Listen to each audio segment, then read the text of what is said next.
దేవుని వాక్యాన్ని ధ్యానం చేసుకుందాం. న్యాయాధిపతుల గ్రంథం 6వ అధ్యాయం.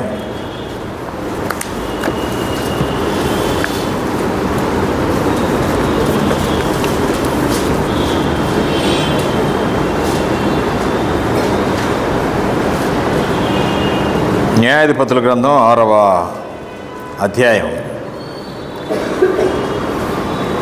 అన్ని వచనాలు చదవడానికి మనకు సమయం సరిపోదు, కానీ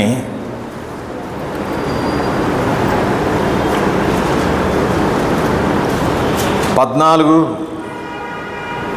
15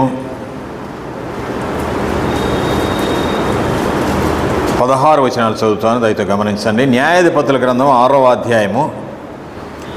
న్యాయాధిపతుల గ్రంథం 6వ అధ్యాయం 14, 15, 16. అంతటా యెహోవా అతని తట్టు తిరిగి బలము తెచ్చుకొని వెళ్ళి మిద్యానీయుల చేతుల నుండి ఇశ్రాయేలును రక్షింపుము, నిన్ను పంపినవాడను నేనే అని చెప్పగా, అతడు చిత్తము నా ఏలినవాడా, దేని సహాయం చేత నేను ఇశ్రాయేలును రక్షింపగలను? నా కుటుంబం మనష్షే గోత్రంలో ఎన్నికలేనిదే, నా పితరుల కుటుంబంలో నేను కనిష్ఠుడునై ఉన్నానని ఆయనతో చెప్పాను. అందుకు యెహోవా అయిననేమి, నేను నీకు తోడయ్యుందును గనుక ఒకే మనుషుని హతము చేసినట్లు మిద్యానీయులను నీవు హతము చేయదువని సెలవిచ్చాను. ప్రభు ఈ వాక్య భాగాన్ని మన అందరి ఆత్మల క్షేమార్థమై దీవించునుగాక. చిన్న ప్రార్థన చేస్తాను. పరిశుద్ధుడా, మీకు వందనాలు. ఈ రాత్రి సమయంలో మీరు స్వరక్తమిచ్చి ఏర్పాటు చేసుకున్న సంఘములో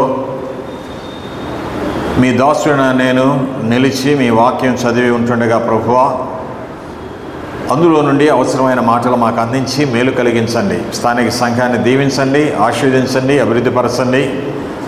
భారం కలిగిన బాధ్యత కలిగిన సోదరులను సోదరీలను ప్రతి ఒక్కరిని మీరే దీవించమని, ఈ సమయంలో బలహీనమైన నేను మీ చేతులకు అప్పగించుకుంటుండగా మీరే బలపరచమని, మీ నామానికి మహిమ కలిగించుకోమని ప్రియ రక్షకుడైన యేసుక్రీస్తు వారి నామంలో స్తుతులు చెల్లించి వేడుకొని ప్రార్థిస్తున్నాము తండ్రి, ఆమేన్. మంచిది. ప్రభునందు ప్రియులారా, ఈ యొక్క రాత్రి సమయంలో మనం చదువుకున్న న్యాయాధిపతుల గ్రంథం 6వ అధ్యాయంలో ఇక్కడ గిద్యోను వర్సెస్ మిద్యాను, అంటే మిద్యానీయులు. గిద్యోను వర్సెస్ మిద్యానీయులు కనబడుతున్నారు.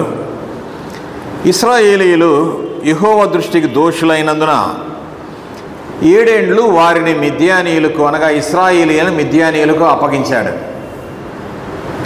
అప్పగించినప్పుడు వారి యొక్క పరిస్థితి ఎంతో దీనముగా మారినట్లుగా చూస్తూ ఉన్నాం. దీనంగా, హీనంగా. చూడండి 6వ అధ్యాయం 6వ వచనంలో, దేశమును పాడు చేయుటకు వారు దానిలోనికి వచ్చిరి. ఇశ్రాయేలీయులు మిద్యానీయుల వలన మిక్కిలి హీనదశకు వచ్చినప్పుడు వారు యెహోవాకు మొరపెట్టిరి. వీరు దోషులైన కారణంగా శత్రువుల చేతికి దేవుడు అప్పగించాడు. అప్పగించినప్పుడు వారి యొక్క స్థితి స్థితికి వచ్చిందంట. హీన దశలోకి వారి స్థితి వచ్చిందట. అలాంటప్పుడు వారికి జ్ఞాపకం వచ్చింది ఎవరు? దేవుడు జ్ఞాపకం వచ్చాడు. కాబట్టి ఇక్కడ వారు యెహోవాకు మొర్రపెట్టిరి అని చూస్తున్నాం. ఏ సమయంలో? హీన దశకి వచ్చినప్పుడు. అంటే అంతకుముందు మొరపెట్టలేదా? అంతకుముందు ప్రార్థించలేదా? అంతకుముందు జ్ఞాపకం చేసుకోలేదా? అంటే అలాంటిదేమీ కనబడ్డంలా. వారు దేవుని మరచి దేవుని విడిచి వారు దేవుని దృష్టిలో దోషులయ్యేరు అని వ్రాయబడి ఉంది. అలాంటి పరిస్థితులలో దేవుడు వారిని శత్రువులకు అప్పగించగా మరలా దేవుని జ్ఞాపకం చేసుకొని ఇప్పుడు వారు మొరపెడుతూ ఉన్నారు. ఆ 7వ వచనం చూడండి. మిద్యానీయుల వలన బాధను బట్టి ఇశ్రాయేలీయులు యెహోవాకు మొరపెట్టగా, యెహోవా ఇశ్రాయేలీయుల యొద్దకు ప్రవక్తని పంపెను. అతడు వారితో ఇలాగూ ప్రకటన చేసెను. ఏమని ప్రకటన చేశాడో ఆ వచనాల్లో కనబడుతూ ఉన్నది. 9వ వచనంలో చివరి లైన్లో, మీ దేవుడనైన యెహోవాను నేనే, మీరు అమోరియల దేశములో నివసించుచున్నారు, వారి దేవతలకు భయపడకూడని మీతో చెప్పితిని కానీ మీరు నా మాట వినకపోతిరి. వారు దేవుని విడిచి అమోరీయుల దేశములో నివసిస్తూ వారి దేవతలకు మొక్కున్నవారుగా పూజించిన వారుగా ఉన్నారు. కానీ దేవుడు ఏం చెప్పారంటే, మీరు వారెవరికి భయపడద్దు, విడిపించేవాడిని నేనే, మీకు విజయం ఇచ్చేవాడిని నేనే అని చెప్పినా కానీ వారు దోషులుగా కనబడ్డారు దేవుని దృష్టిలో. అందును బట్టి దేవుడు వారిని శత్రువుల చేతికి అప్పగించాడు. అలాంటి పరిస్థితుల్లో ఇశ్రాయేలీయులందరూ ఆ హీన దశలో దేవునికి మొరపెడుతూ ఉన్నారు, ప్రార్థిస్తూ ఉన్నారు.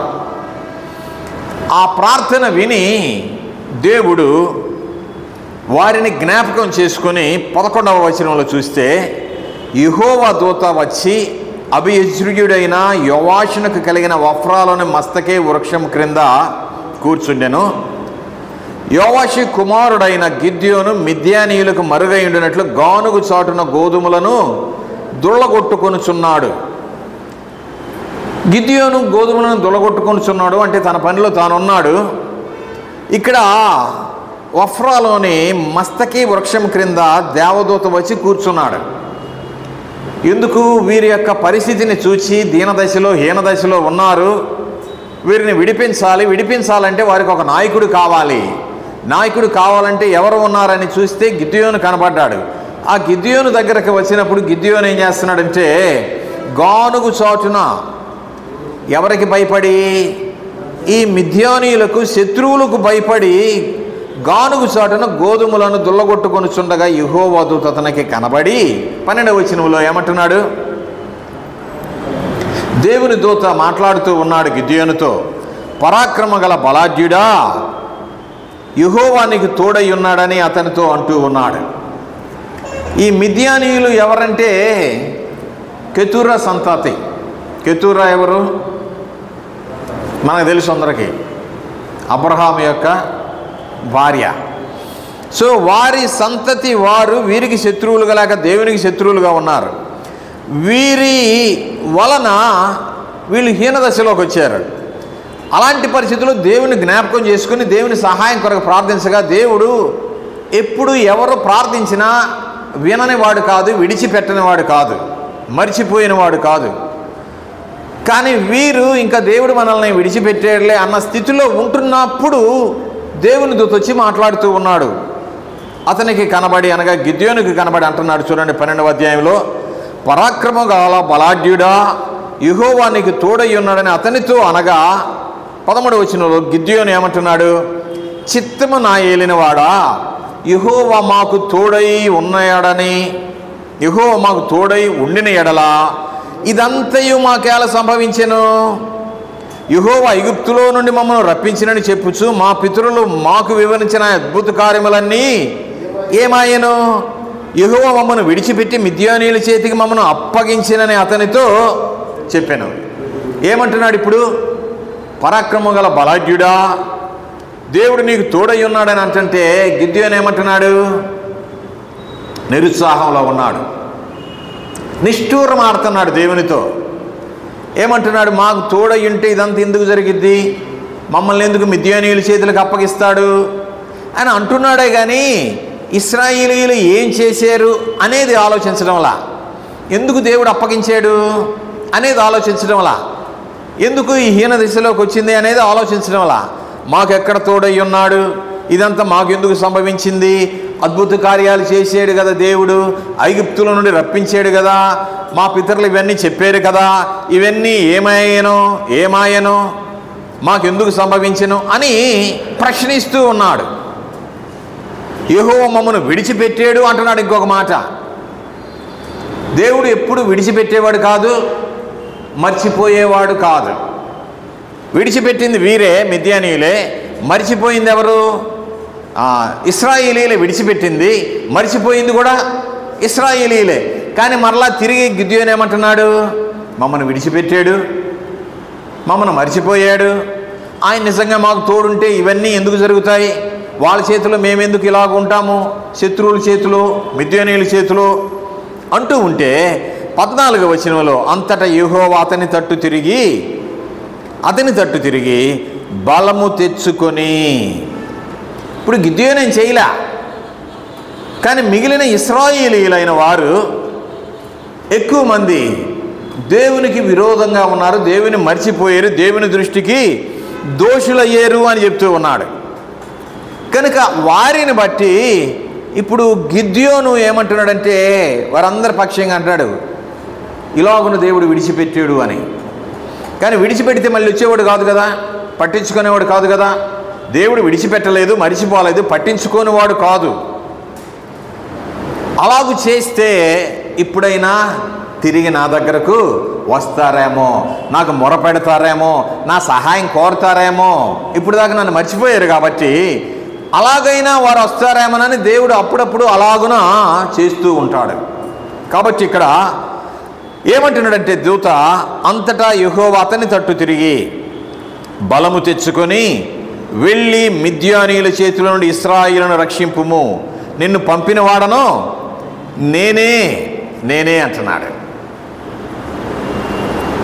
గిద్యోనుతో చెప్తున్నాడు, వారందరూ దోషులయ్యారు, మరలా తిరిగి తెలుసుకున్నారు, మొరపెడుతున్నారు. కాబట్టి వారందరినీ నీవు శత్రువుల చేతిలో నుండి ఏం చేయాలి? విడిచిపెట్టాలి. నేను నిన్ను పంపిస్తున్నాను, నువ్వు వెళ్ళు, వారిని విడిపించు అని ఒక మాట అంటున్నాడు అక్కడ 14వ వచనంలో. యెహోవా అతని తట్టు తిరిగి బలము తెచ్చుకొని అంటే అతడు బలహీనుడుగా కనబడుతున్నాడు, నిరాశలో ఉన్నాడు, నిస్పృహలో ఉన్నాడు. ఎన్నిసార్లు ప్రార్థన చేస్తున్నా కానీ ఏం జరగట్లేదు, ఎన్నిసార్లు ప్రార్థన చేస్తున్నా కానీ దేవుడు మమ్మల్ని పట్టించుకోవడం లేదు, ఎంత మొరపెడుతున్నా కానీ దేవుడు మా కార్యాలు జరిగించడం లేదు, ఎన్నిసార్లు ఉపవాసం ఉన్నా కానీ మా పరిస్థితులే మారడం లేదు అని చాలాసార్లు మనం అనుకుంటూ ఉంటాం. గిద్యోను అనుకున్నట్టుగానే మనం కూడా అనుకుంటూ ఉంటాం.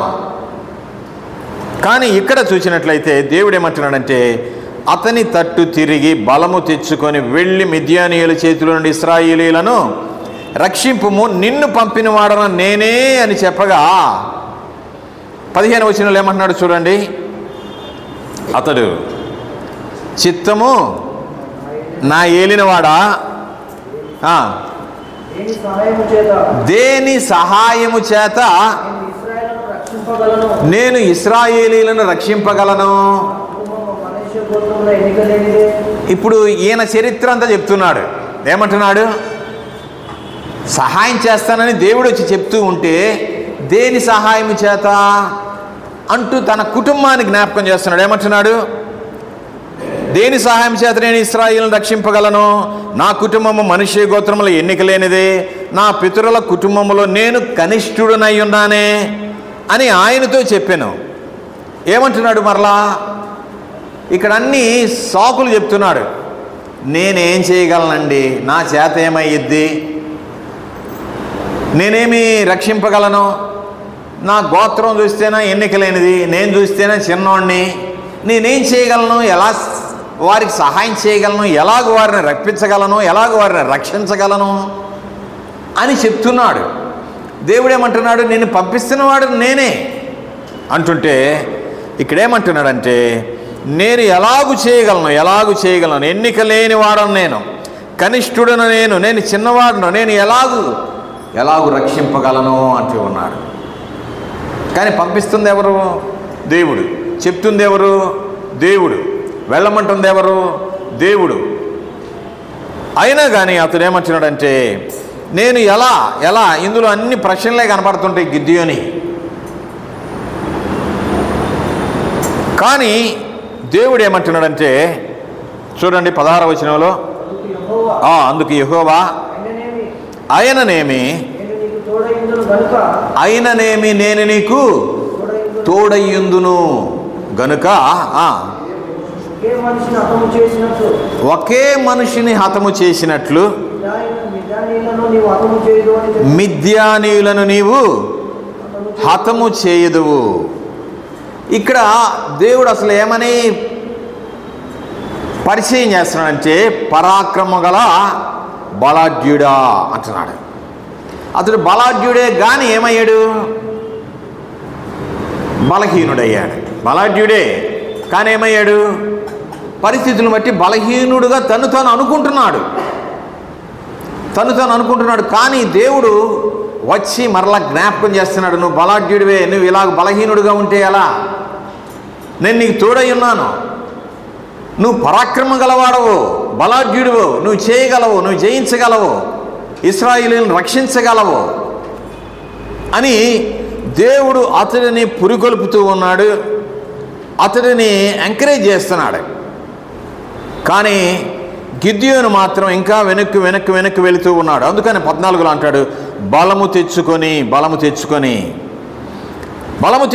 అంటున్నాడు. అంటే బలహీనుడిగా ఉన్నాడని దేవుడు తెలుసుకున్నాడు, కానీ బలవంతుడే అని దేవునికి తెలుసు, పరాక్రమ గల బలాఢ్యుడని తెలుసు. కానీ ఇతడు ఏం చేస్తున్నాడంటే, నేను ఎంతటి వాడనో, నేను ఎన్నిక లేని వాడను, నేను కనిష్ఠుడను, నా కుటుంబంలో నా గోత్రంలో మాది ఎలాంటిది అని తను తానే ఏం చేస్తున్నాడంటే దేవుని సహాయం లేకుండా తను తానే తగ్గించుకుంటూ ఉన్నాడు. అంటే తను తానే ఎన్నిక లేనివాడుగా చేసుకుంటున్నాడు. కానీ నేను నిన్ను ఎన్నుకున్నాను అంటున్నాడు దేవుడు. నేను నిన్ను ఎన్నుకున్నాను, నీ కుటుంబం ఎన్నిక లేనిది కావచ్చు, నువ్వు కనిష్ఠుడివే కావచ్చు, కానీ నేను నిన్ను ఎన్నుకున్నాను, నేను నిన్ను నియమించుకున్నాను అంటున్నాడు. కాబట్టి 15లో అంటాడు, చిత్తము నా ఏలినవాడా అంటాడు. అక్కడ కూడా ఏమంటున్నాడంటే చిత్తం అంటున్నాడు. 13లో చిత్తము, ఇక్కడ చిత్తం అంటున్నాడే, కానీ ముందుకు రానివాడుగా ఉన్నాడు.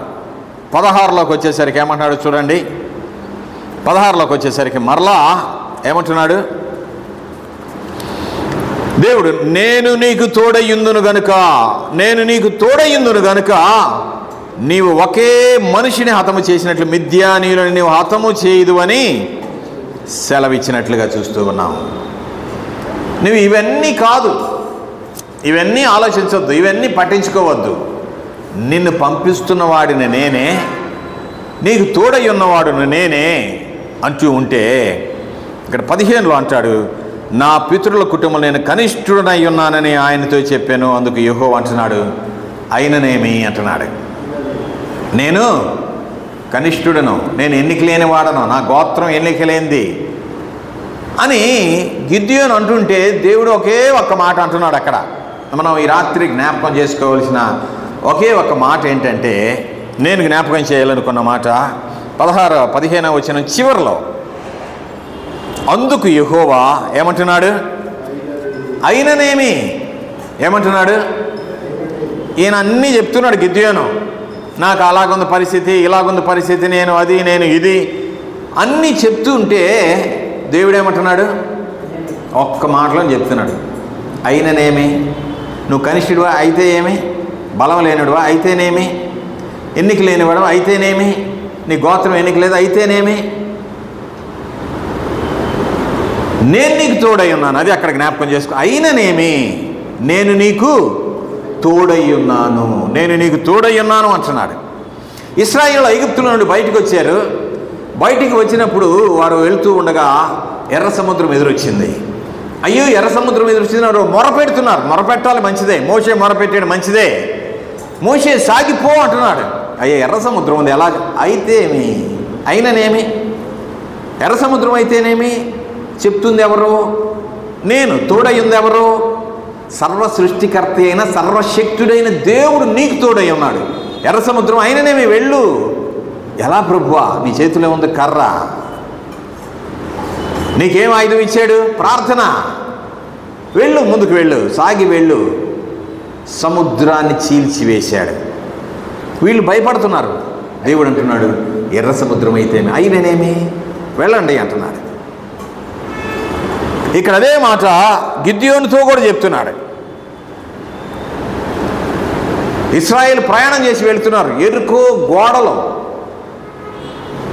ఎరుకో అడ్డం వచ్చింది, అందులో నుండి పోనివ్వలేదు. ఎరుకో అడ్డమైతే అది ఎంత గొప్ప ప్రాకారమైన అయిననేమి.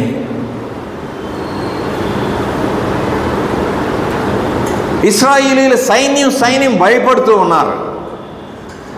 ఎవరిని చూసి, గొలియాతును చూసి. దావీదు వచ్చాడు. 6 మూరల జానెడెత్తు గొలియాతును చూసి అందరూ భయపడి వణిగిపోతుంటే దావీదు నేను జయిస్తాను అంటున్నాడు. అరే నీవు ఎలాగెళ్తావు? ఎదురుగా ఉంది ఎవరు? సైన్యమే వణికిపోతున్నారు. అయిననేమి నా దేవుడు నాకు తోడుగా ఉన్నాడు. యుద్ధం ఎవరిది? యెహోవాదే. గొలియాత అయిననేమి, ఆరుమూరల జాండ అయిననేమి, నేను నీకు తోడయ్యున్నాను అంటున్నాడు. నెల రోజులు ఈ రోజుకు తప్ప ఎవరికి ప్రార్థన చేయకూడదు. ప్రార్థన చేస్తే సింహాల బోన్లో వేస్తారని చెప్పారు. ఎవరిని? దానియేలు అంటున్నాడు, సింహాల బోన్లు వేస్తారా? అయిననేమి,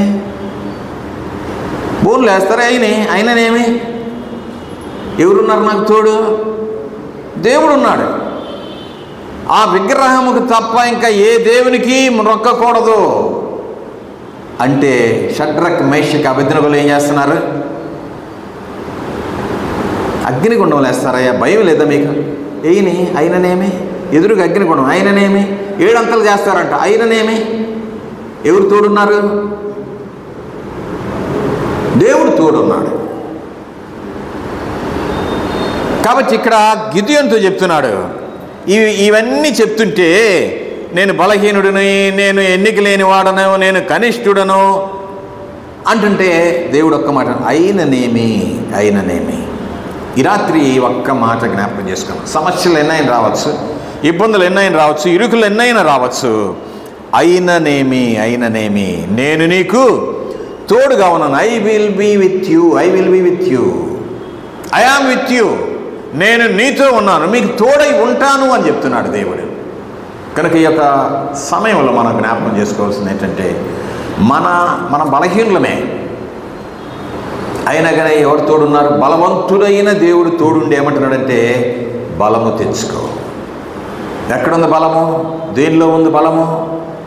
బలవంతుడైన దేవునిలో ఉన్నది బలము. బలమిచ్చేవాడు ఆయనే, శక్తినిచ్చేవాడు ఆయనే, నిలబెట్టేవాడు ఆయనే, నడిపించేవాడు ఆయనే. ఎప్పుడు ఆయనపై ఆధారపడతామో అప్పుడే మనం ముందుకు వెళ్ళగలం. అన్నిటినీ జయించుకొని మేము ఎలాగ జయించగలము అంటున్నాడు గిద్యోను. కనుకనే దేవుడు అంటున్నాడు అయిననేమి అంటున్నాడు. యూదులందరినీ సంహరించాలని హామాను ఆజ్ఞ జారీ చేపించాడు. రాజు దగ్గరికి వెళ్ళి మొర్దెకై, ఎస్తేరు యూదులకు చెప్తున్నారు, మీరేం భయపడద్దు, 3 రోజుల నుండి నేను ఉపవాసం ఉండి ప్రార్థన చేస్తాను, మీరు కూడా ప్రార్థన చేయండి. యూదులందరినీ హతము చేసేస్తారు, ఆజ్ఞ జారీ అయిపోయింది. ఎస్తేరు అంటుంది అయిననేమి. మొర్దెకై అంటున్నాడు అయిననేమి. చేయగలరా వారు? సంహరించగలరా? చేయలేరు, సంహరించలేరు. కారణం ఏంటి? దేవుడు వారికి తోడై ఉన్నాడు. ఏ హామానైతే ఒక ప్రణాళిక వేసాడో, ఉరికొయ్యి చేయించాడో, ఆ హామానే దాని మీద ఉరి తీయబడ్డాడు. వాడు చెప్తున్నారు మొర్దెకైని ఉరి తీయించడానికి ఉరికొయ్య వేస్తున్నారయ్యా. అయిననేమి. యూదులందరినీ సంహరిస్తారు, అయిననేమి. యోబును జ్ఞాపకం చేసుకుంటే పనివాడచ్చి చెప్తున్నాడు, అయ్యా ఆస్తి అంతా, పశువులన్నీ పోయినాయి, పిల్లలు పోయారు.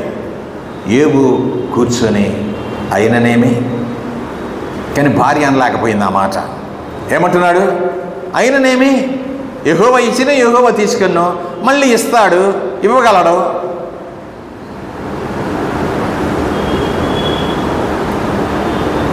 అలాంటి గొప్ప నిరీక్షణతో, గొప్ప ధైర్యంతో ఉన్నాడు. కాబట్టి ఆ మాట చెప్పగలుగుతూ ఉన్నాడు అయిననేమి అని. అలాగే మత్తయి సువార్తలో కూడా మనం చూస్తే యేసు ప్రభువారు నేను ఇంకా 3 దినము సిలువ వేయబడాల్సి వస్తుంది అని చెప్తుంటే పేతురు ఉండి ప్రక్కనే ఏమంటున్నాడు? ప్రభువా నీకు ఇది దూరమగునుగాక. పేతురు ఎందుకు అలాగుననేది? సిలువ వేస్తారు, అయిననేమి, నేను మరలా 3వ రోజున లేస్తాను, పరలోకం వెళ్తాను, మరలా వస్తాను, సిలువ వేయని, అయిననేమి.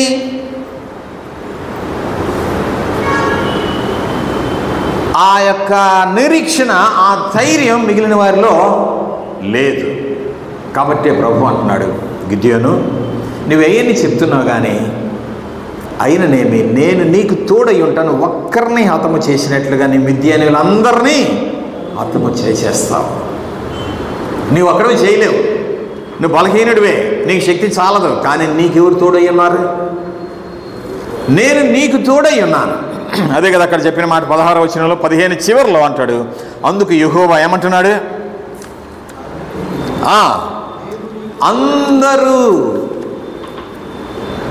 అందరూ పోయినా అన్ని పోయినా దేవుడు అంటున్నాడు, నేను నీకు తోడై ఉంటాను, నేను నీకు తోడై ఉంటాను అంటున్నాడు. కనుకనే మనం గమనించినట్లయితే యేసుక్రీస్తు ప్రభువారు మత్తయి సువార్తలో చివరి అధ్యాయంలో 28-20లో కదా, ఇదిగో నేను సదాకాలము మీకు తోడై ఉంటాను, మీతో కూడా ఉంటాను, మీతో ఉందును అంటున్నాడు. ఈ లోకంలో ఎవరు ఉన్నా ఎవరు లేకపోయినా ఎవరు తోడుంటారట? దేవుడు తోడున్నాడు, ఆయన మనకు తోడుగా ఉన్నాడు, ఆయన విడువని ఎడబాయని దేవుడై ఉన్నాడు. Ever and ever for ever కదా, I will be with you అంటున్నాడు, నేను నీకు తోడై ఉన్నాను అంటున్నాడు. కనుక ఎలాంటి పరిస్థితులైనా సరే, ఎలాంటి సమస్యలైనా సరే మనం జ్ఞాపకం చేసుకోవాల్సింది ఏంటంటే ఆయనకు ప్రార్థన చేయడం మన పని. ప్రార్థన చేశారు ఇశ్రాయేలీయులు, అయా మిద్యానీయుల చేతులను మనం విడిపించని మొరపెట్టారు. మొరపెట్టినప్పుడు సమాధానం వచ్చింది. ఎందుకు? నేను వారిని విడిపిస్తాను, నీవు వెళ్ళాలి అని చెప్తుంటే గిద్యోను ఏమంటాడంటే నేను వెళ్ళలేనయ్యా అంటున్నాడు. ఎందుకు వెళ్ళలేవు? ఎందుకు చేయలేవు? నేను నీకు తోడై ఉన్నాను, తోడై ఉన్నాను కాబట్టి నీవు వెళ్ళగలవు, నీవు చేయగలవు. ఇంతకుముందు వరకు లేదు. 7 సంవత్సరాలు వారు మిద్యానీయుల చేతిలో బాధింపబడిన వారుగా ఉన్నారు. కానీ ఇప్పుడు మీరు తెలుసుకుని మొరపెట్టారు కాబట్టి నేను వచ్చాను, నేను మిమ్మల్ని వారి చేతిలో నుండి విడిపిస్తాను. కనుక విడిపించే దేవుడు వచ్చాడు, నడిపించే దేవుడు వచ్చాడు. అలాంటి ఆ దేవుడు వచ్చి చెప్తున్నా కానీ గిద్యోను సాకులు చెప్తూనే ఉన్నాడు. అనేకసార్లు మనం కూడా మన జీవితాలు అలాగనే చెప్తూ ఉంటాం. కానీ మనం జ్ఞాపకం చేసుకోవాల్సింది ఏంటంటే ఆయన అంటున్నాడు, నేను నీకు తోడయ్యుందును, నువ్వు పరాక్రమం గల బలాఢ్యుడివే అంటున్నాడు. కనుక మనం ఆయన నమ్మిన బిడ్డలంగా బలవంతులంగానే ఉన్నాము, ఆయన శక్తిని పొందుకున్న వారంగా ఉన్నాం. కానీ పరిస్థితులను బట్టి ఒక్కొక్కసారి మనం ఎలా ఉంటామంటే బలహీనులుగా కనబడుతూ ఉంటాం. మన బలం ఏంటంటే మన ప్రార్థనే, మన బలం ఏంటంటే దేవుడిచ్చిన వాక్యమే. దేవుని వాక్యం 2 అంచెలు కలిగినదై బలము గలదై ఉన్నదట. కనుక అలాంటి వాక్యాన్ని దేవుడు మనకి ఇచ్చినప్పుడు ఆ వాక్యాన్ని బట్టి మన చేతిలో ప్రార్థన ఇచ్చాడు. ఒక ఆయుధముగా ప్రార్థన ద్వారా ఏమైనా చేయొచ్చు. ఏమైనా చేయొచ్చు అంటే ముందు ఏం చేయాలి? ప్రార్థన చేయాలి, మొరపెట్టాలి. ఇశ్రాయేలు ఆ రీతిగా ఎర్ర సముద్రం దగ్గర మొరపెట్టారు. ప్రతిసారి వారు మొరపెడుతూ ఉన్నారు. మోషే మొరపెడుతూ ఉన్నారు, ఆయన బిడ్డలు మొరపెడుతూ ఉన్నారు. కనుక మనకి ఎన్ని ఉన్నా ఏమి లేకపోయినా కానీ మనకు తోడుండవలసింది ఎవరు? ఆయనంటే చాలు. దేవుడు మనకు తోడుగా ఉన్నాడు, ఆయన బలవంతుడైన దేవుడు అని మనం నమ్మినప్పుడే మనము దేవుని సన్నిధిలో బలవంతులంగా ఉండగలం. దేవుని కొరకు ఏమైనా బలమైన కార్యాలు చేయగలం. కనుక అన్ని పరిస్థితులు కూడా మనం జ్ఞాపకం చేసుకోవాల్సింది ఒకే ఒక మాట ఏంటి? అయిననేమి. ఇంకా పెళ్ళి కాలేదు అయితే ఏమి, ఇంకా పిల్లలు పుట్టలేదు అయితే ఏమి, ఉద్యోగం రాలేదు అయితే ఏమి, ఆరోగ్యం ఇంకా బాగా కాలేదు అయితే ఏమి, ఇలా ఎన్నైనా చెప్పుకోవచ్చు మనం కదా. ఎందుకంటే మనం ఆయన నమ్మాం కాబట్టి. నమ్మిన దేవుడు మనలను విడిచిపెట్టడు, నమ్మిన దేవుడు మనల్ని మరిచిపోడు. మనమే అనేకసార్లు మర్చిపోతూ ఉంటాం, అనేకసార్లు విడిచిపెడుతూ ఉంటాం. కనుక ఆయన తోడై ఉంటాను అని చెప్తూ ఉన్నాడు. దేవుడు ఎవరికి తోడై ఉంటాడో కొన్ని మాటలు చదువుకొని ముగించుకుందాం. దేవుడు ఎవరికి తోడై ఉంటాడో ప్రకటన గ్రంథం 22వ అధ్యాయం 21 వచనం చూడండి. ప్రకటన గ్రంథం 22:21 ప్రభు అయిన యేసు కృప ఎవరికి తోడై ఉంటుందట? పరిశుద్ధులకు తోడై ఉంటుంది. పరిశుద్ధులమే మనము, కానీ ఆయన మర్చిపోతే ఆయన తోడై ఉండడు. ఆయన విడిచిపెడితే ఆయన దృష్టిలో దోషులమైతే ఆయన తోడై ఉండడు. కానీ తోడై ఉంటాడు అని అనుకుంటా ఉంటాం చాలాసార్లు. అలా ఎవరు అనుకున్నారు? సంసోన్ అనుకున్నాడు. అలాగే చాలామందిని మనం గమనించవచ్చు, కానీ సమయం లేదు ఇప్పుడు అన్నీ. అందుకే నేను రెఫరెన్స్లు కూడా చెప్పకుండా ఏమీ అలా వెళ్ళిపోతూ ఉన్నాను. కనుక పరిశుద్ధులకు తోడై ఉంటాడు. ఎప్పుడు మనం పరిశుద్ధులముగా ఉంటామో అప్పుడు ప్రభు మనకు తోడై ఉంటాడు. క్రైస్తవ విశ్వాస జీవితంలో ప్రాముఖ్యమైనది ఏంటంటే పరిశుద్ధత అనేది చాలా ప్రాముఖ్యమైంది. ఆ తర్వాత దినవృత్తాంతముల గ్రంథం, 2వ దినవృత్తాంతముల గ్రంథం 36వ అధ్యాయం 23వ వచనం చివరిలో,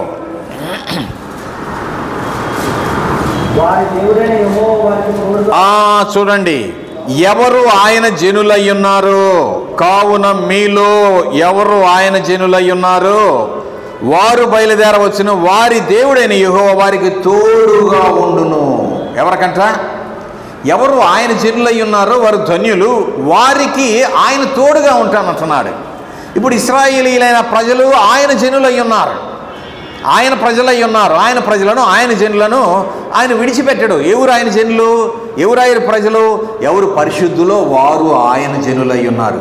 పరిశుద్ధులు కాకుండా నేను క్రైస్తవుని చెప్పుకున్నా ప్రయోజనం లేదు. పరిశుద్ధత లేకుండా నేను పెద్దనని చెప్పుకున్న ప్రయోజనం లేదు. పరిశుద్ధత లేకుండా నేను సేవకుడని చెప్పుకున్న ప్రయోజనం లేదు. నేను విశ్వాసినని చెప్పుకున్న ప్రయోజనము లేదు. దేవుడు చూసేది ఫస్ట్ క్వాలిటీ ఏంటి? ఏం చూస్తాడంట? పరిశుద్ధత చూస్తాడు. కనుక పరిశుద్ధులైన వారే ఆయన జనులై ఉన్నారు. అలా పరిశుద్ధులుగా ఉండడమే ఆయనకి ఇష్టం అని దశలోనికైలకు రాసిన పత్రికలో చూస్తాం. కాబట్టి ఆయన జనులకు ఆయన తోడై ఉన్నట్లుగా చూస్తూ ఉన్నాం. కనుక మనం కూడా ఎల్లప్పుడూ పరిశుద్ధులముగా ఉంటూ పరిశుద్ధుల ప్రార్థనలు కూడా ఆయనకు ఆనందకరమంట. కనుక పరిశుద్ధులముగా ఉండడం అనేది చాలా ప్రాముఖ్యమైన విషయంగా ఈ సమయంలో మనము జ్ఞాపకం చేసుకునవలసిన వారంగా ఉన్నాం. ఆ తర్వాత మనము ఎజ్రా గ్రంథాన్ని చూసినట్లయితే, ఎజ్రా గ్రంథములో 8వ అధ్యాయము, ఎజ్రా గ్రంథము 8వ అధ్యాయం 22వ వచనం,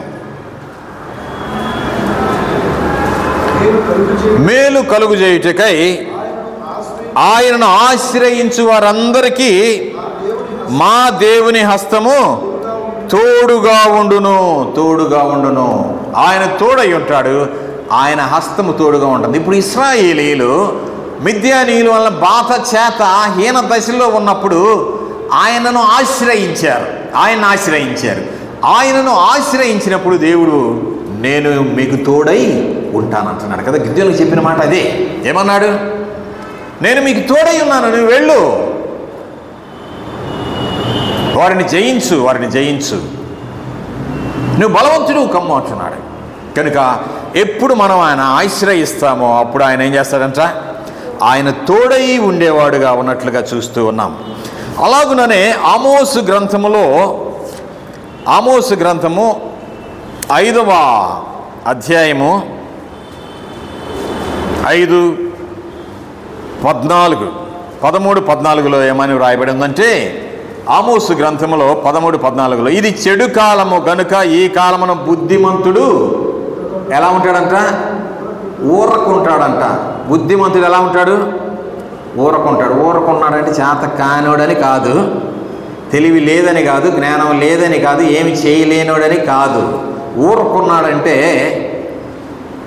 నిర్గమకాండంలో దేవుడు మోషేతో ఒక మాట చెప్తాడు, మీరు ఊరక నిలుచుండి చూడుడి. అలా ఊరక నిలుచున్నప్పుడు ఎవరికి అప్పగించినట్లు? మనము దేవునికి అప్పగించినట్లు. ఆయన చూసుకుంటాడు. మీరు ఊరకుండా అలా ఉండండి, ఓకే, నాకు చెప్పారు కదా, నేను చూస్తున్నాను కదా, ఊరకుండుడి. ఇక్కడ ఏమంటాడు? బుద్ధిమంతుడు ఊరకుండును. 14 వచనం, మీరు బ్రతుకున్నట్లు కీడి విడిచి మేలు వెదుకుడి, అలాగూ చేసిన ఎడల మీరు అనుకుని చొప్పున దేవుడును సైన్యములకు అధిపతియునగు యెహోవా మీకు తోడుగా నుండును. మేలు వెదికేవారుగా ఉన్నారు. మీరు అనుకునే చొప్పున ఏమైతే మీరు అనుకుంటున్నారో వాటి చొప్పున మీ దేవుడును సైన్యములకు అధిపతియు నాకు యెహోవా మీకు తోడుగా ఉంటానంటున్నాడు. కనుక పరిశుద్ధులకు తోడుగా ఉంటాడు. ఈ పరిశుద్ధులు ఆయన జనులుగా ఉంటారు కాబట్టి వారికి తోడుగా ఉంటున్నాడు. మూడవది ఆయన ఆశ్రయించి వారికి తోడుగా ఉంటానంటున్నాడు. నాలుగవది ఎవరికి తోడు ఉంటానంటున్నాడు? ఊరక నిలుచుండి లేక బుద్ధిమంతులుగా ఉన్నవారికి లేక మేలు వెదికే వారికి ఆయన తోడుగా ఉంటానంటున్నాడు. కనుక మనం కీడు చేసేవారం కాదు, మేలు చేసేవారమే, మేలును వెదికేవారమే. కాబట్టి కీడు చేసేవారికి దేవుడు తోడుగా ఉంటానని చెప్పడం వల్ల ఎవరికి తోడుగా ఉంటానంటున్నాడు? మేలు చేసేవారికి తోడుగా ఉంటానంటున్నాడు. కనుకనే ఈ సమయంలో ఎవరికి ఆయన తోడై ఉంటాడంటే పరిశుద్ధులకు తోడై ఉంటాడు, ఆయన జనులకు తోడై ఉంటాడు, ఆశ్రయించే వారికి తోడై ఉంటాడు, మేలును వెదికే వారికి తోడై ఉంటాడు. తోడై ఉండి ఏం చేస్తాడు? తోడై ఉండి ఏం చేస్తానంటున్నాడు? ఆదికాండం 39:2 ఒక మాట అంటాడు. ఆదికాండం 39 తోడై ఉన్న దేవుడు అది యెహోవా యోసేపునకు తోడయ్యుండెను గనుక చూడండి అతడు వర్ధిల్లుచు ఉన్నాడు. 3వ వచనం యెహోవా అతనికి తోడయ్యుండెననియు అతడు చేసినదంతా అతని చేతిలో సఫలము చేసేననియు. దేవుడు తోడయ్యుండి ఏం చేస్తాడంటే వర్ధిల్ల చేస్తాడు, అతనిని సఫలపరుస్తాడు. అతని చేతిలో ప్రతి పనిని కార్యాన్ని సఫలపరిచే దేవుడుగా ఉన్నట్లుగా మనం చూస్తూ ఉన్నాం. కాబట్టి దేవుడు ఎవరికి తోడై ఉంటాడో అనే విషయం మనం చూసాము. అలాగనే తోడై ఉన్న దేవుడు ఏం చేస్తానంటున్నాడంటే ఆయన వర్ధిల్ల చేసేవాడుగా ఉన్నాడు. ఆ తర్వాత ఆయన ఫలింప చేసేవాడుగా ఉన్నాడు. కాబట్టి మనల్ని ఫలింపచేసే దేవుని మాట వినేవారంగా, ఆయనకి లోబడేవారంగా ఉండాలి. ఆయనను ఆశ్రయించే వారముగా మనం ఉండవలసిన అవసరం ఎంతైనా ఉన్నది అనే విషయం ఈ సమయంలో మనము జ్ఞాపకం చేసుకునవలసిన వారంగా ఉన్నాం. ఆ తర్వాత ఎజ్రా గ్రంథంలోకి రండి. మరలా 7వ అధ్యాయము, ఎజ్రా గ్రంథం 7వ అధ్యాయము 28వ వచనం. ఎజ్రా గ్రంథం 7:28. నా దేవుడైన యెహోవా హస్తము నాకు తోడుగా ఉన్నందున చూడండి నేను బలపరచబడి. గిద్యోని దగ్గరికి వచ్చాడు, ఏమంటున్నాడు? నువ్వు బలం తెచ్చుకో, నువ్వు బలపరచబడాలి. నువ్వు నీరసంగా ఉంటే కాదు, నిరుత్సాహంగా ఉంటే కాదు, నువ్వు బలపరచబడాలి.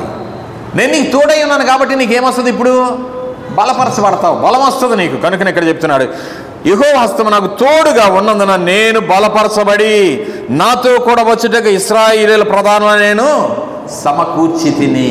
ఆయన తోడై ఉంటే ఏం చేయొచ్చట? ఆయన బలపరుస్తాడంట, మనలను సమకూర్చేవాడుగా ఉంటాడు.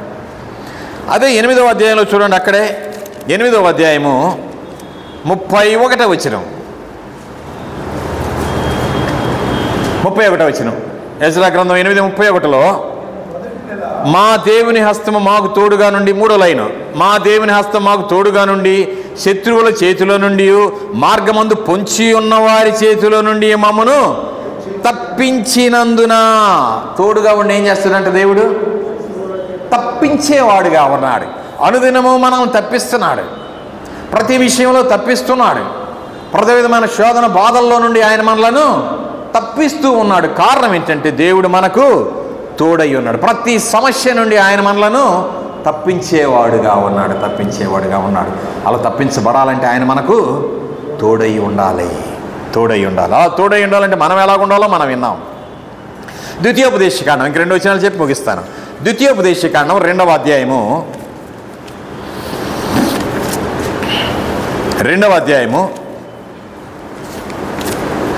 7వ వచనం చదవండి.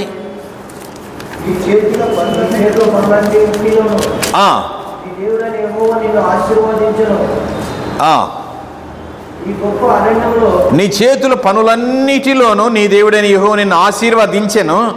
ఈ గొప్ప అరణ్యంలో నీవు ఈ 40 సంవత్సరములు సంచరించిన సంగతి ఆయన ఎరుగును. నీ దేవుడైన యెహోవా నీకు తోడై ఉన్నాడు, నీకేమియు ఏం కాదంట. ఆయన తోడై ఉంటే నీకేమీ నేను తక్కువ చేయను, నేను నీకేమీ తక్కువ చేయను.